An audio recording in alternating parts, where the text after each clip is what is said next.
I was thinking about how our limited resources, time, attention, money, can can sometimes make it unreasonable to truthfully try to seek out the other side of a topic. And I think I have a great subject to illustrate what I mean, and that's the Shroud of Turin. If you've heard of it and you're cynical, roll your eyes. That's fine. But sometimes we find that two sides of a topic just can't see eye to eye, and I think this is a good example, whether you're religious or not.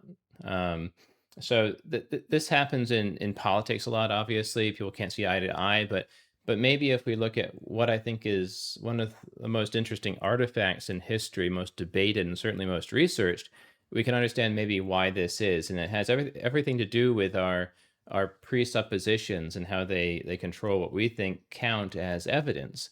So again, I'll say that again, it has everything to do with our presuppositions, our prior assumptions, our axioms, and how they control what we think count as evidence, and what we even consider to be an acceptable explanation for a particular question. My name is Anthony. If you like this sort of short form exploration of ideas, philosophy, religion, literature, other things, feel free to share this, subscribe, leave a comment to let me know your thoughts on this topic. That'd be interesting as well. If you have deeper knowledge or understanding or perspectives, I'd love that. I say short form content, but today's topic is going to take a little longer to unpack, at least for me. So bear with me. For this to make any sense, I have to give a very high level overview of the Shroud of Turin. So you can skip forward a little bit if you want to skip that if you already know about it. But just in brief, the shroud is thought by many to be the burial cloth of Jesus, on whom Christianity is based.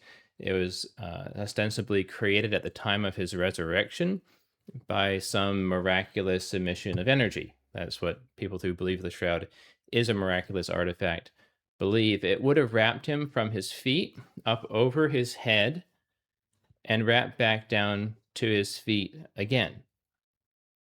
Appearing first by name in the late Middle Ages in 1354 AD, the shroud was even then considered by some to be an artistic creation, a forgery. If we fast forward to the 1800s, an early photographer, he took a picture of a shroud, first photo of the shroud, and when he saw the film in his darkroom, he saw a normal photograph where a photo negative would normally be.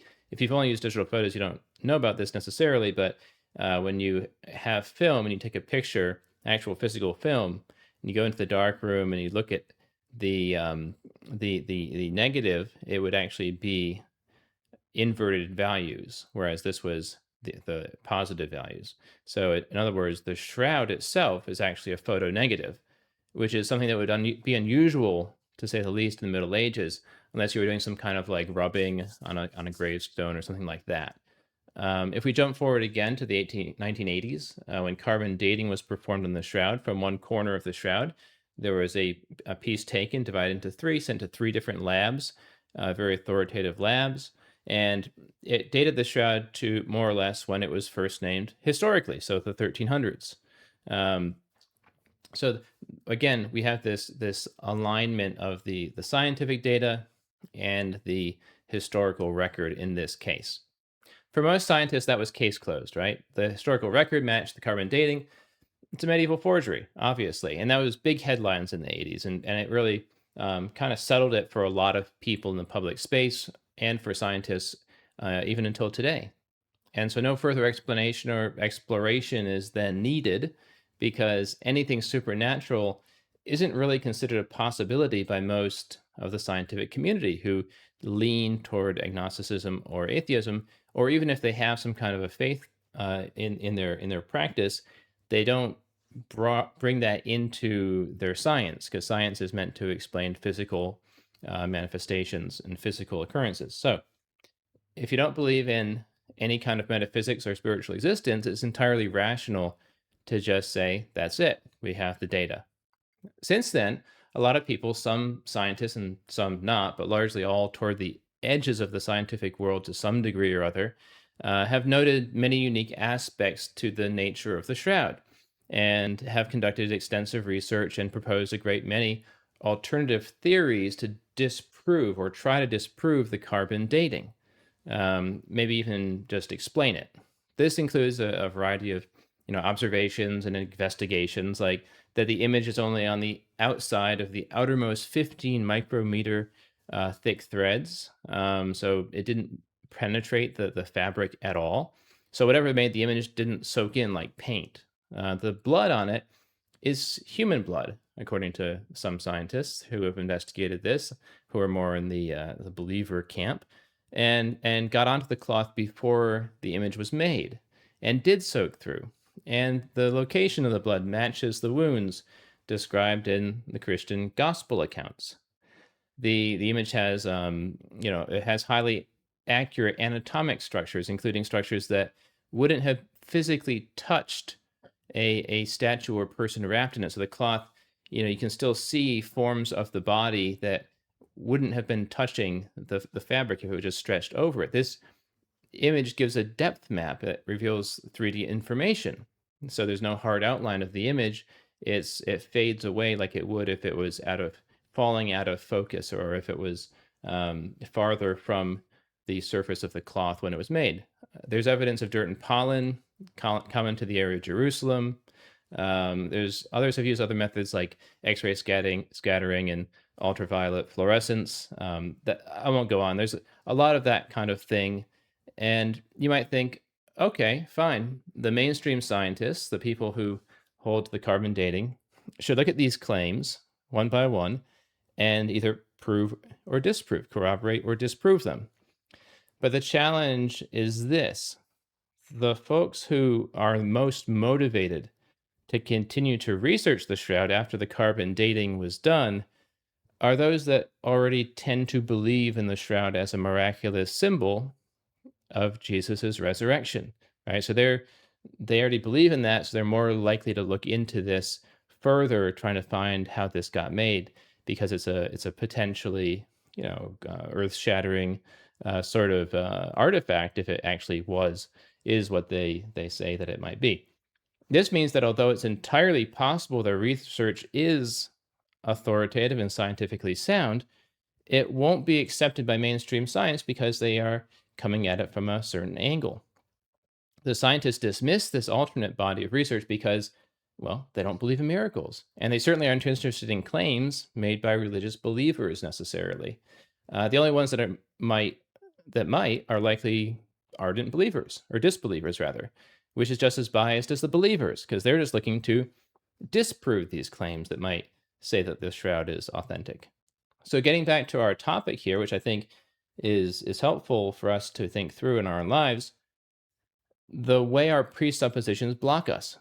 So scientists have, like all of us, many potential areas of focus where they can spend their time and energy and money.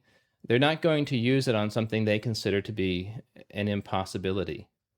And so we end up in a situation where the core belief a person has regarding the existence of a metaphysics will either preclude them from looking past a certain supposedly authoritative piece of research, or they'll continue to come up with new and creative ways to try to prove the authenticity of an artifact.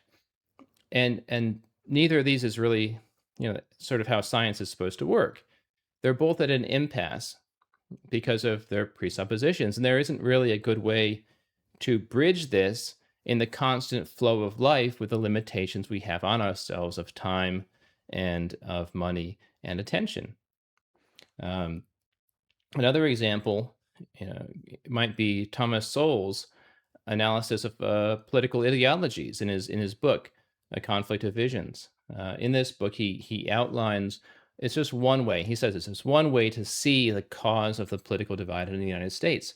And specifically the United States, he says it's not necessarily applicable to other nations, and it's not the only way to look at it. But one thing he said was that our core beliefs and assumptions that naturally result in very different ways of seeing the world and seeing people, and thus result in very different approaches to solving the problems that our society faces. He uses the phrases constrained and unconstrained to describe the two groupings. And he's careful to note that they're not monolithic in their nature.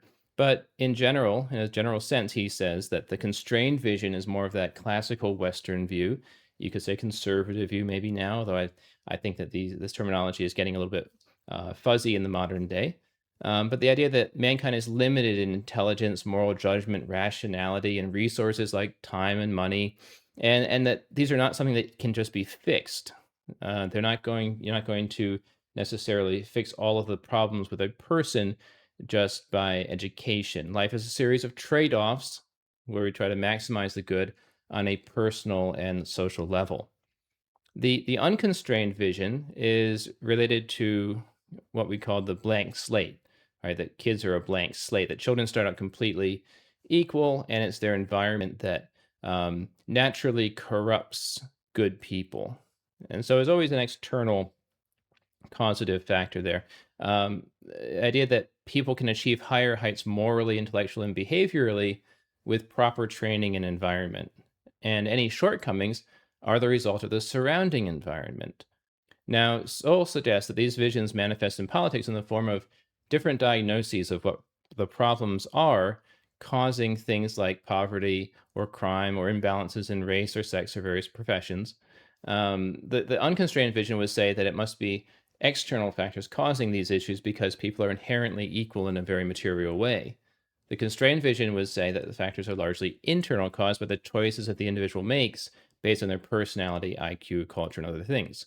So this results in often completely alien solutions, sort of angrily shouted at each other nowadays online, with little thought as to why an individual prefers a certain solution over the other. The inability to understand why the other side is proposing such strange solutions that don't address what you see as the core problem makes it easy for demagogues in politics to convince you that it's because the other person is stupid, irrational, or downright evil.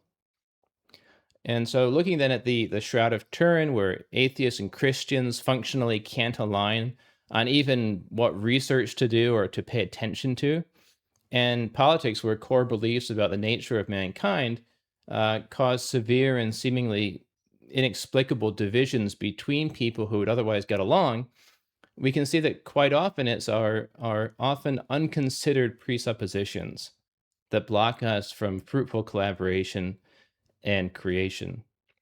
So that's it. Thanks for hanging in with me. I know that was long. Let me know what you think, and take care.